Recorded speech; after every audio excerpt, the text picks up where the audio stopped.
सभी विद्यार्थियों का बहुत बहुत स्वागत है। मैं आशीष पाठक, नेशनल इंटर कॉलेज तहसील फतेहपुर जनपद बाराबंकी से भौतिक विज्ञान की इस कक्षा हेतु आप सबके सम्मुख उपस्थित हूँ। और आज फिर से हम लोग जिस अध्याय विद्युत धारा को पिछले 2 व्याख्यानों से समझ रहे थे, जान रहे थे, अध्ययन कर रहे थे, उसी श्रृंखला में आज तृतीय भाग में आप सब से जुड़कर कुछ नए शीर्षकों पर चर्चा करने हेतु हम सब पूरे मन से एकत्र हैं। तो विद्यार्थियों, जैसा कि आपको पता है कि हम लोग विद्युत धारा अध्याय में अभी तक कुछ बहुत महत्वपूर्ण सिद्धांतों पर, परिभाषाओं पर चर्चा कर चुके हैं। और अभी तक हमने जिन बिंदुओं पर चर्चा की है उनमें विद्युत धारा की व्यापक परिभाषा, सामान्य परिभाषा, साथ ही साथ ओम का नियम जो बहुत महत्वपूर्ण है। ओम के नियम के साथ हम लोगों ने अपवाह वेग, प्रतिरोधकता का उद्गम, चालकता, विश्रांति काल और गतिशीलता जैसे बिंदुओं को जाना, समझा और देखा है। और आज उसी क्रम में हम लोग थोड़ा और आगे चलेंगे और आज कुछ नए शीर्षकों पर मैं आपके साथ चर्चा करने हेतु यहाँ उपस्थित हूँ। तो आइए विद्यार्थियों, सबसे पहले हम उन बिंदुओं पर एक दृष्टि डालते हैं जिन पर आज की कक्षा में हमें चर्चा करनी है। मुझे विश्वास है कि आप पूरे तैयारी के साथ, पूरे उत्साह के साथ इस कक्षा हेतु उपस्थित होंगे और मैं भी उसी उत्साह के साथ आपसे सबसे पहले साझा करता हूँ उन शीर्षकों को जिनके बारे में आज हम लोग चर्चा करेंगे। तो आप देख सकते हैं कि हम लोग आज सबसे पहले विभिन्न पदार्थों की प्रतिरोधकता के बारे में जानेंगे, समझेंगे। आप देख रहे हैं शीर्षक आपके सम्मुख उल्लिखित है। और इसी के साथ साथ प्रतिरोधक वर्ण कोड, ये बहुत महत्वपूर्ण है, बहुत इंटरेस्टिंग भी है, बहुत सरल भी है, इसके बारे में जानेंगे। साथ ही साथ प्रतिरोधकता पर ताप की निर्भरता, ये बहुत महत्वपूर्ण बिंदु है। समझने की दृष्टि से आप लोगों के लिए सरल तो है, लेकिन समझना होगा। तो हम लोग इस पर चर्चा करेंगे, प्रतिरोधकता की ताप पर निर्भरता, और उसी के साथ आंकिक प्रश्न को हल करेंगे। और अंत में आपके अभ्यास के लिए प्रश्न को भी मैं आपसे साझा करूंगा। तो इन सभी शीर्षकों को क्रमबद्ध ढंग से आज की कक्षा में हम लोग सीखेंगे, जानेंगे, जुड़ेंगे। तो सबसे पहले हम आज का जो पहला शीर्षक है, विभिन्न पदार्थों की प्रतिरोधकता, उस ओर उन्मुख होते हैं। तो आइए चलते हैं विभिन्न पदार्थों की प्रतिरोधकता को जानने के लिए। तो विद्यार्थियों, हम लोगों ने प्रतिरोधकता को जाना है। अब हम आपसे ये कहना चाहते हैं कि विभिन्न पदार्थों को प्रतिरोधकता पर निर्भरता तथा उनके हुए बढ़ते हुए मान के अनुसार 3 वर्गों में विभाजित कर सकते हैं, उनका वर्गीकरण कर सकते हैं। 3 रूपों में उनका वर्गीकरण किया जा सकता है पदार्थों का। अगर हम इस तरीके से वर्गीकरण करें तो सबसे पहला जो वर्गीकरण में हमको मिलेंगे वो होंगे चालक पदार्थ, और द्वितीय होंगे अर्धचालक, और तृतीय होंगे विद्युतरोधी। इस प्रकार से हमने पदार्थों को 3 हिस्सों में वर्गीकृत कर दिया: चालक पदार्थ, अर्धचालक पदार्थ और विद्युतरोधी पदार्थ।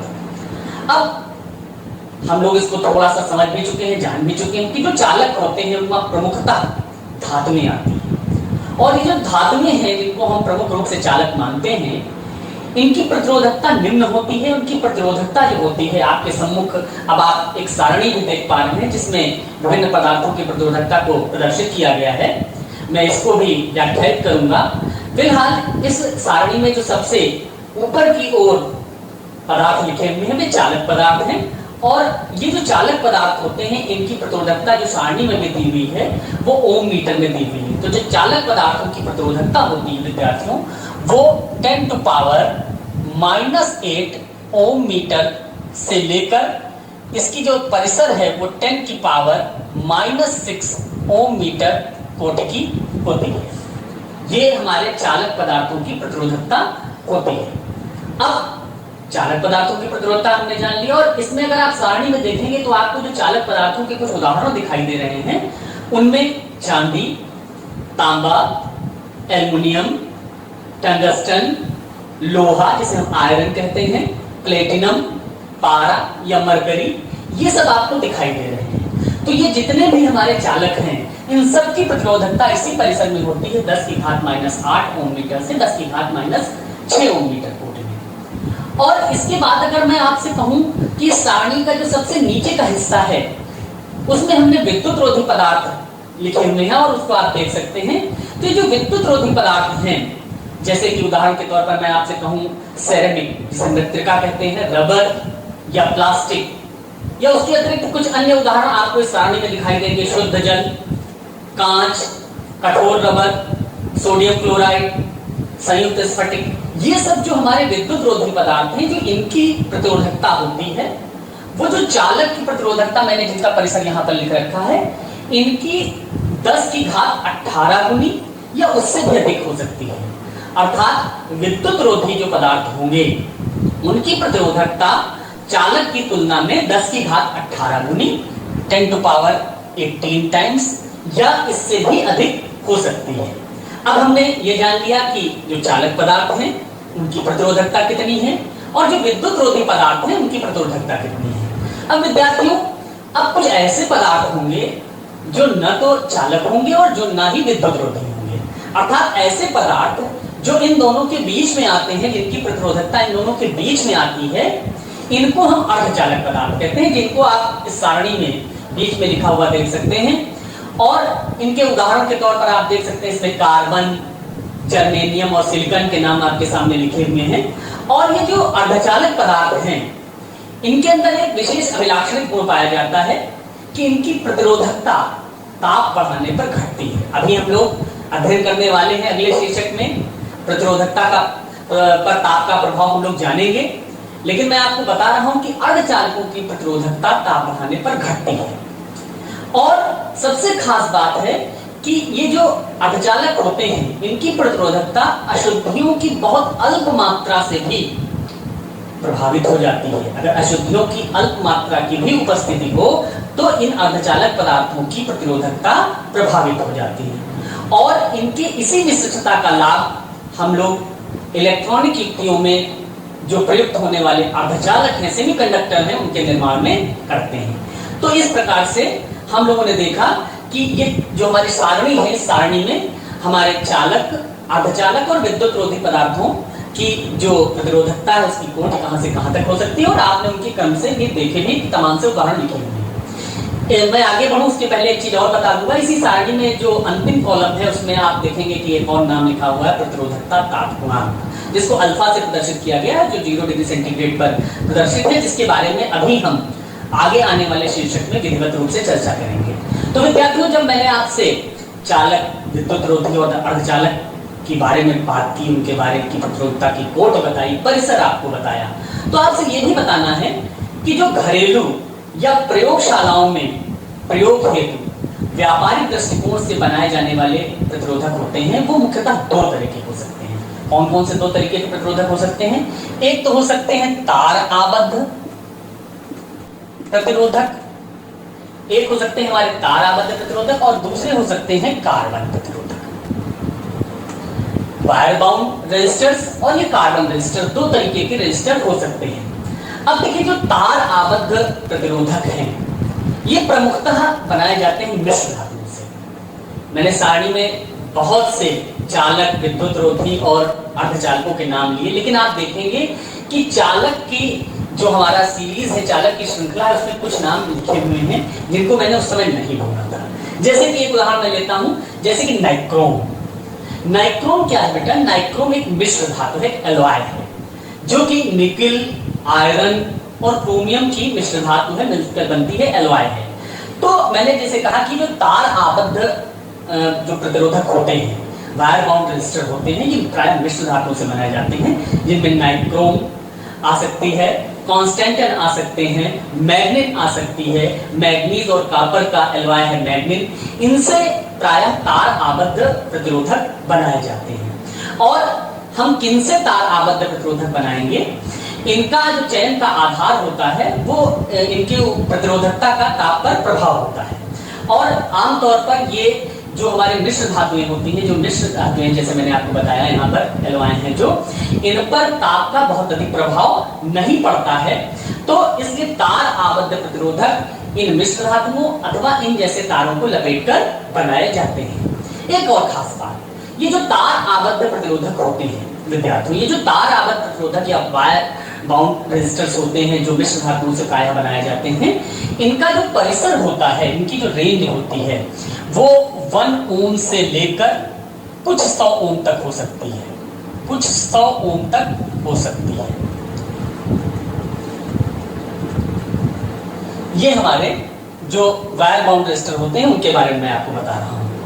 यानी कि 1 ओम के किसी अंश से लेकर 1 ओम के किसी अंश से लेकर, ये 1 ओम मैंने यहाँ पर लिखा हुआ, इसको आप समझेंगे, 1 ओम के किसी अंश से लेकर कुछ 100 ओम तक हो सकती है। लेकिन अगर मान लीजिए हमको इससे हायर रेंज के उच्चतर परिसर के प्रतिरोधक प्राप्त करने हो तो हम क्या करेंगे? तो मैंने अभी आपको बताया था कि 2 तरीके के प्रतिरोधक हम यूज करते हैं, जिनमें एक तार आबद्ध और एक कार्बन प्रतिरोधक। तो तार आबद्ध प्रतिरोधक की जो रेंज है वो निश्चित रूप से 1 ओम के कुछ अंश से लेकर के कुछ 100 ओम तक हो सकती है। लेकिन उच्च परिसर के लिए हम लोग कार्बन प्रतिरोधक का प्रयोग करते हैं। ये कार्बन प्रतिरोधक जो होते हैं, ये कार्बन प्रतिरोधक सामान्य तौर पर सुसंगत होते हैं, सस्ते होते हैं, आमाप में छोटे होते हैं और इनका प्रयोग इलेक्ट्रॉनिक युक्तियों में किया जाता है। तो हम इन कार्बन प्रतिरोधकों को, जिनको जो सस्ते भी हैं, जो आमाप में छोटे हैं, इलेक्ट्रॉनिक युक्तियों में प्रायः प्रयोग भी किए जा रहे हैं, इनको बड़े परिसर के लिए उपयोग करते हैं। और आमाप में छोटे होने के कारण हम इनकी गणना, जो इनके मान की गणना है, इसके लिए एक विशेष तरीके को इस्तेमाल करते हैं जिसे वर्णकोड कहते हैं। तो आइए एक हम लोग देखते हैं, एक और सारणी से जुड़ते हैं, जो कि हमारे पास अगला टॉपिक मैंने आपसे कहा था कि जो प्रतिरोधक का वर्णक्रम है, जो वर्णकोड है, उससे हम जुड़ते हैं। तो यहाँ पर आपके पास वर्णकोड दिखाई दे रहा है, हमारे पास जो प्रदर्शित है, जो हमारे प्रतिरोधक का वर्णकोड है, ये कार्बन प्रतिरोधक के वर्णकोड है। आप देखेंगे कि जो हमारे कार्बन प्रतिरोधक होते हैं, इन पर प्रायः कुछ समाक्षी वलय बने हुए होते हैं और ये वलय अलग अलग रंग के हो सकते हैं। इन्हीं रंगीन वलयों के आधार पर इनके मान की गणना की जाती है। और जो आपके पास यहाँ पर सारणी प्रदर्शित हो रही है प्रतिरोधक वर्णकोड की, अगर विद्यार्थियों आप इसको देखेंगे तो इसमें एक तरफ रंग है, फिर अंक दिया हुआ है, गुणक है और फिर लास्ट में सहता दी हुई है। ये इस क्रम में आपको सारणी दिखाई दे रही है। तो विद्यार्थियों मैं आपको बताऊं कि इन कार्बन प्रतिरोधक पर जो प्रारंभ के 2 वलय होते हैं वो ओम में प्रतिरोध के प्रारंभ के 2 सार्थक अंकों को प्रदर्शित करते हैं। जो तृतीय वलय होता है वो दशमलव गुणक को प्रदर्शित करता है और जो चतुर्थ वलय होता है, जो चौथी धारी होती है, वो सहता अथवा निर्देशित मान में जो संभावित विचरण है प्रतिशत में, उसको प्रदर्शित करता है। कभी कभी ऐसा भी होगा कि चतुर्थ वलय नहीं उपस्थित होगा। जब चतुर्थ वलय उपस्थित नहीं होता है तो हम ये कहते हैं कि इस कार्बन प्रतिरोधक की सहता 20% है। इस प्रकार से हम कार्बन प्रतिरोधकों के मान का निर्धारण करते हैं। अब मैं आपको एक उदाहरण के जरिए भी समझाऊंगा कि किस प्रकार से इस सारणी का उपयोग करके हम लोग कार्बन प्रतिरोधक के मान का निर्धारण कर सकते हैं। तो आइए चलते हैं एक उदाहरण की ओर। तो विद्यार्थियों आपको 2 कार्बन प्रतिरोधक दिखाई दे रहे हैं चित्र में। तो सबसे पहले कार्बन प्रतिरोधक का मान हम ज्ञात करते हैं। तो आप देखेंगे पहले कार्बन प्रतिरोधक में 3 शुरुआत के वलय लाल रंग के हैं और जो चौथा वलय है वो सिल्वर कलर का है, चांदी के रंग का है। तो आपको ये पता है, जो अभी हम लोगों ने प्रतिरोधक वर्णकोड की सारणी देखी, कि जो हमारे पास लाल रंग है वो सबसे पहले काला, फिर भूरा और फिर लाल तीसरे नंबर पर आता है। और अगर उसका मान देखेंगे तो 0, 1, 2, यानी कि अगर हम इसके मान की गणना करें तो मैंने बताया था कि शुरुआत के 2 वलय ओम में प्रतिरोध के शुरुआत के 2 सार्थक अंक बताते हैं, यानी कि 2, अगेन 2। फिर हमारा जो तीसरा वलय है वो दशमलव गुणक को बताता है। तीसरे क्रम पर आने का इसका जो दशमलव गुणक है वो 2 होता है, यानी कि 10 to power 2 यहाँ पर हो जाएगा। और जो सहता है, ये सिल्वर कलर की सहता जो होती है वो 10% होती है। तो ये हमारे पास जो मान प्राप्त हुआ 22 × 10⁻² ± 10%, ये ओम में हमको इस कार्बन प्रतिरोधक का मान प्राप्त हो गया। अब आते हैं जो दूसरा चित्र आपको दिखाई दे रहा है, उसमें देखेंगे जो पहला वलय है वो पीले रंग का है, जो दूसरा वलय आपको दिखाई दे रहा है वो है बैंगनी रंग का, जो तीसरा वलय आपको दिखाई दे रहा है वो भूरे रंग का है, और जो चौथा वलय है वो सुनहला है। अब आप अगर ध्यान देंगे प्रतिरोधक वर्णकोड की सारणी को दोबारा से मन मस्तिष्क में याद करेंगे तो आपको पता चलेगा कि जो पीले रंग के लिए वर्णकोड आएगा वो 4, बैंगनी के लिए 7, और भूरा रंग आपने देखा था कि शुरुआत से क्रमांक 2 पर आता है, काले के बाद भूरा, तो है तो ये क्रमांक 2 पर, लेकिन ये तीसरा वलय हमारा दशमलव गुणक को बताता है, तो इसका जो दशमलव गुणक होगा वो 10⁻1 या 10 कहलाएगा। और जो चौथा ये सहता सुनहले रंग के लिए 5% की होती है। इस प्रकार से अगर दूसरे वाले उदाहरण को देखकर हम बताएं कि उसका कार्बन प्रतिरोध का मान कितना होगा, तो 47 यहाँ से × 10 और ±5%, ये ओम में ये मान हमको प्राप्त हो जाएगा दूसरे कार्बन प्रतिरोधक का। इस प्रकार हम किसी भी कार्बन प्रतिरोधक का मान ज्ञात कर सकते हैं वर्णकोड की सहायता से। अब अगले शीर्षक की हम लोग आगे बढ़ते हैं। तो विद्यार्थियों, अगला शीर्षक जो हमारा है प्रतिरोधकता की तापमान निर्भरता, इसको हम लोग समझते हैं। तो सबसे पहले आपको मैं बता दूं कि पदार्थ की प्रतिरोधकता तापमान निर्भर पाई जाती है, लेकिन विभिन्न पदार्थ एक जैसी ताप निर्भरता प्रदर्शित नहीं करते हैं। एक लिमिटेड ताप परिसर में, एक सीमित ताप परिसर में जो बहुत अधिक न हो, किसी धात्विक चालक की प्रतिरोधकता को हम एक प्रकार से व्यक्त कर सकते हैं। हम लिख सकते हैं ρT = ρ0, ये ρ0 या ρ0 जिसको हम कह सकते हैं 1 + αT - T0। अब आप देखें यहाँ पर इसमें कुछ संकेत प्रयुक्त हुए हैं। जो ρT है ये ताप T पर प्रतिरोधकता है, और जो हमारा ρ0 है ये एक संदर्भ ताप रेफरेंस टेम्परेचर लिया गया है T0, रेफरेंस टेम्परेचर T0 पर प्रतिरोधकता है, उसका माप है। और उसके बाद अल्फा को हम क्या कह सकते हैं, प्रतिरोधकता ताप गुणांक कहते हैं, जिसको आपने अभी हमने जब शुरुआत में एक सारणी प्रदर्शित की थी उसके लास्ट कॉलम में दिखाया गया था। 0 डिग्री सेंटीग्रेड पर कुछ पदार्थों की प्रतिरोधकता ताप गुणांक को वहां प्रदर्शित किया गया था। और ये जो अल्फा है प्रतिरोधकता ताप गुणांक है, इसकी जो विमा होती है वो ताप इनवर्स होती है, और धातुओं के लिए इस प्रतिरोधकता ताप गुणांक अल्फा का मान पॉजिटिव होता है, धनात्मक होता है। अब आप अगर इस संबंध को देखेंगे तो इस संबंध को देखने से ऐसा हमको पता चलता है, ऐसा प्रतीत होता है, ऐसा दिखाई देता है, ऐसा ध्वनित होता है कि यहाँ पर अगर कैपिटल T ताप और जो हमारी प्रतिरोधकता है ρT, इन दोनों के बीच ग्राफ अगर खींचा जाए तो हमको स्ट्रेट लाइन मिलेगी, एक सरल रेखा मिलेगी। लेकिन 0 डिग्री सेंटीग्रेड से अगर ताप बहुत घटा दिया जाए, अगर 0 डिग्री सेंटीग्रेड से बहुत कम ताप कर दिया जाए तो ये जो ग्राफ है वो सरल रेखा से काफी विचलित हो जाता है। विद्यार्थियों, ये भी हमको ध्यान में रखना है। तो इस समीकरण को, ये जो दिया हुआ समीकरण है ρT = ρ0 1 + αT - T0, इसको हम संदर्भ ताप, जो संदर्भ ताप है हमारा संदर्भ ताप T0 के किसी सीमित परिसर में उपयोग कर सकते हैं, जहां पर हमको ये ग्राफ लगभग एक सीधी रेखा प्राप्त होता है। अब आप देखिए, कुछ हम आपको ग्राफ प्रदर्शित कर रहे हैं यहाँ पर। तो विद्यार्थियों, जैसा मैंने आपसे कहा कि अब हम लोग कुछ ग्राफ को देखेंगे।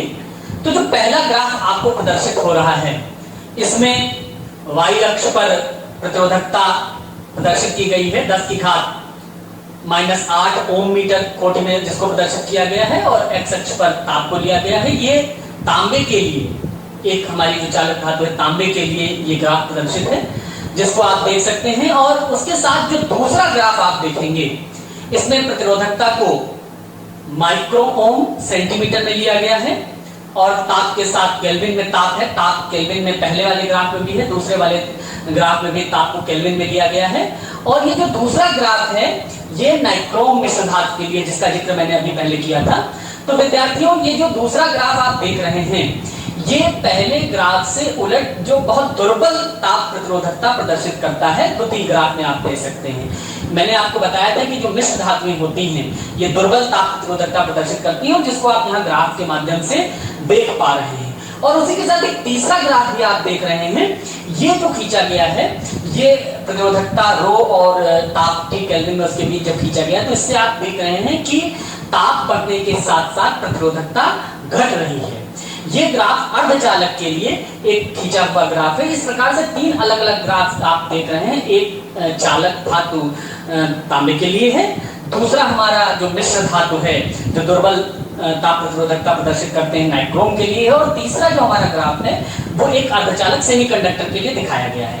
अब जो मैंने आपको बताया कि जो दुर्बल ताप प्रतिरोधकता प्रदर्शित करने के कारण ही जो हमारे मिश्र धातुएं हैं इनको हम तार आबद्ध प्रतिरोधक बनाने में प्रयुक्त किया जाता है, क्योंकि इनके ऊपर ताप का बहुत अधिक प्रभाव नहीं पड़ता है। और अब आइए हम कुछ व्याख्या के जरिए समझें कि क्यों हम ये अलग अलग हमको स्वरूप अलग अलग ग्राफ देखने को मिल रहे हैं। तो इसकी ओर हम लोग बढ़ते हैं कि गुणात्मक रूप से विवेचन करते हैं ये जो हमारी हमको दिखाई दे रहे हैं ग्राफ, और अलग अलग जो निर्भरता है ये क्यों होती है इसका ये विवेचन करते हैं। तो हम लोगों को ज्ञात है कि प्रतिरोधकता जो हमारी होती है जिसको हम रो से प्रदर्शित करते हैं, इसका मान 1 चालकता के बराबर हो जाता है। चालकता को हम सिग्मा से प्रदर्शित करते हैं, और इसका मान हमको जो प्राप्त होगा वो निश्चित रूप से प्राप्त होगा m/n e² टाउ।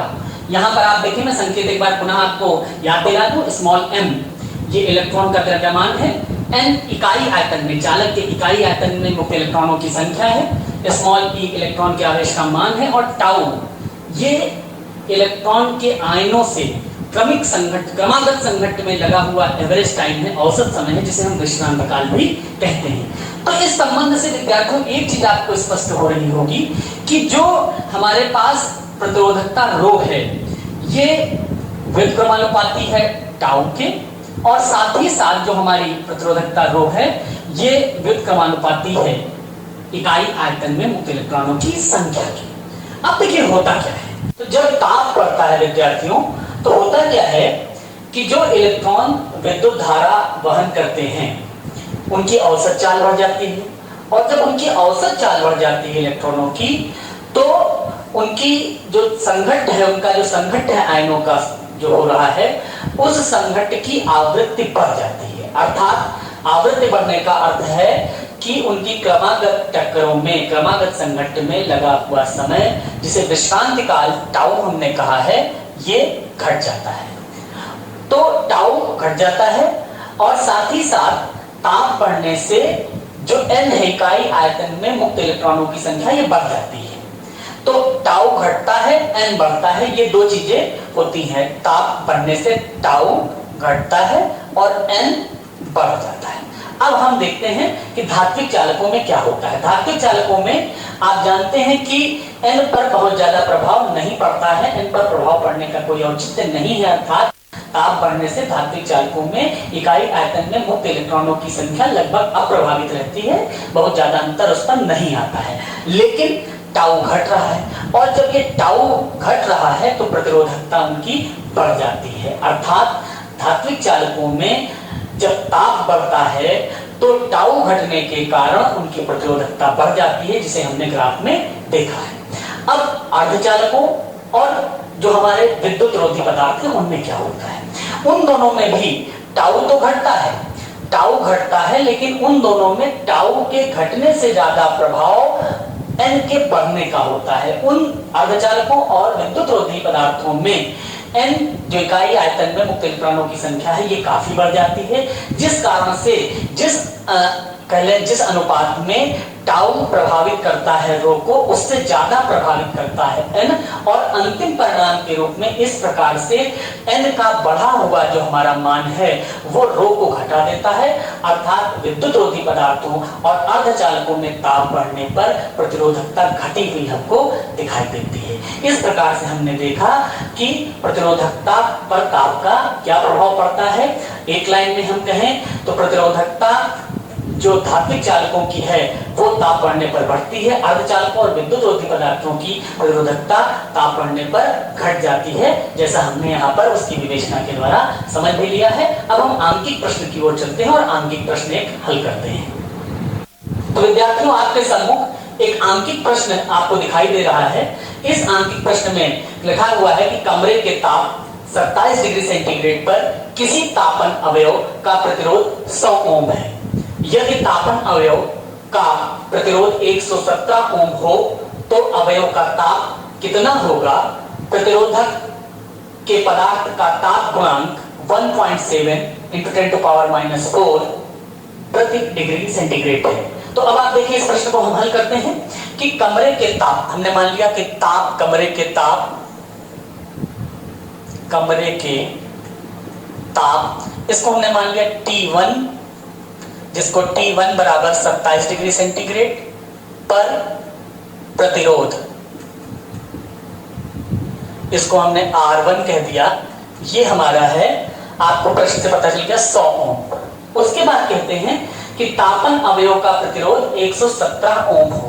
तापन अवयव का प्रतिरोध, इसको हम R2 कह रहे हैं, R2 बराबर 117 ओम। हमने मान लिया वो ताप कितना है, माना वो ताप जो है T2 है, मान लिया वो ताप कितना है, T2 है।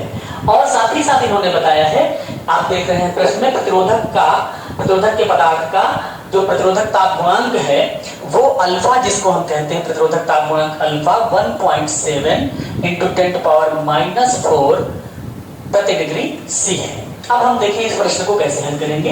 हमको एक सूत्र, विद्यार्थियों पता है, मैंने आपको प्रतिरोधकता के संबंध में जो सूत्र बताया था उससे मिलता जुलता ही यहाँ पर सूत्र है।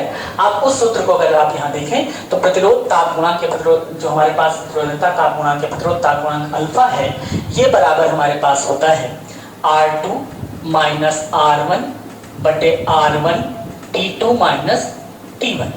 हम इसका उपयोग करेंगे और यहां से अगर हम देखें तो T2 - T1 बराबर R2 - R1 बटे R1 अल्फा।